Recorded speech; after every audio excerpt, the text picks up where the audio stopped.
VSSC റിപ്പോർട്ടിലെ ആദ്യ വിവരങ്ങൾ ഇപ്പോൾ പുറത്തേക്ക് വരുമ്പോഴാണ് ശബരിമലയിലെ സ്വർണ്ണക്കൊള്ള അത് സ്ഥിരീകരിക്കുന്നത്. VSSC റിപ്പോർട്ടിൽ 15 കാര്യങ്ങളുടെ സാമ്പിളുകളുടെ പരിശോധനാ ഫലം വന്നിരുന്നു. അതിൽ ഏറ്റവും നിർണായകം 1998 പൊതിഞ്ഞ സ്വർണത്തിന്റെ അളവ് ഇപ്പോഴത്തെ പരിശോധനയിൽ കുറഞ്ഞതായി അന്വേഷണ സംഘം കണ്ടെത്തിയിട്ടുണ്ട്. അതായത് UB ഗ്രൂപ്പ് 1998 പൊതിഞ്ഞ സ്വർണത്തിന്റെ തൂക്കം അല്ലെങ്കിൽ ആ അളവിൽ ഇപ്പോൾ സ്വർണം പാളികളിലില്ല എന്നുള്ളതാണ് അന്വേഷണ സംഘത്തിന്റെ കണ്ടെത്തൽ. ദ്വാരപാലക കട്ടിള പാളികളിലാണ് ഈ വ്യത്യാസമുള്ളത്. അപ്പോൾ സ്വാഭാവികമാണ് 2019 നടന്നത് സ്വർണ്ണക്കൊള്ള തന്നെയാണെന്നും ഉണ്ണികൃഷ്ണൻ പോറ്റി ഈ സ്വർണ്ണപ്പാളിയും കട്ടിളപ്പാളിയും ഇവിടെ നിന്ന് കൊണ്ടുപോയതിന് മടക്കി വന്ന ശേഷം സ്വർണത്തിൽ കാര്യമായ തൂക്ക വ്യത്യാസം ഉണ്ടായി എന്നുള്ളത് VSSC റിപ്പോർട്ടിൽ ഉറപ്പിക്കുന്നുണ്ട്.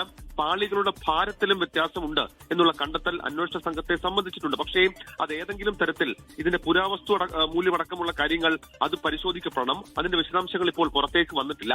ഇപ്പോൾ പുറത്തേക്ക് വന്ന വിവരപ്രകാരം ശബരിമലയിൽ സ്വർണ്ണക്കൊള്ള ഉറപ്പിക്കുന്നുണ്ട്.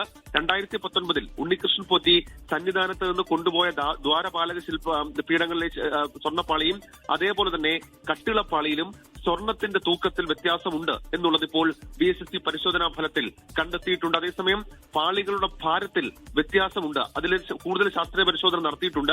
അതിന്റെ വിവരങ്ങൾ പുറത്തേക്ക് വരും. അപ്പോഴാണ് കാലപ്പഴക്കമടക്കമുള്ള കാര്യങ്ങളുടെ വിവരങ്ങൾ പുറത്തേക്ക് വരിക. ഏതായാലും പ്രാഥമികമായിട്ടുള്ള വിവരം അനുസരിച്ച് ശബരിമലയിൽ സ്വർണ്ണക്കൊള്ള ഇപ്പോൾ ഈ VSSC റിപ്പോർട്ടിൽ സ്ഥിരീകരിക്കുന്നുണ്ട്. നാളെ ഇതുമായി ബന്ധപ്പെട്ട അന്വേഷണ റിപ്പോർട്ട് അത് അന്വേഷണ സംഘം ഹൈക്കോടതിയിൽ ഈ VSSC റിപ്പോർട്ട് അടക്കമുള്ള കാര്യങ്ങൾ ഉൾപ്പെടുത്തി നൽകുകയും ചെയ്യും. ഹഷ്മി.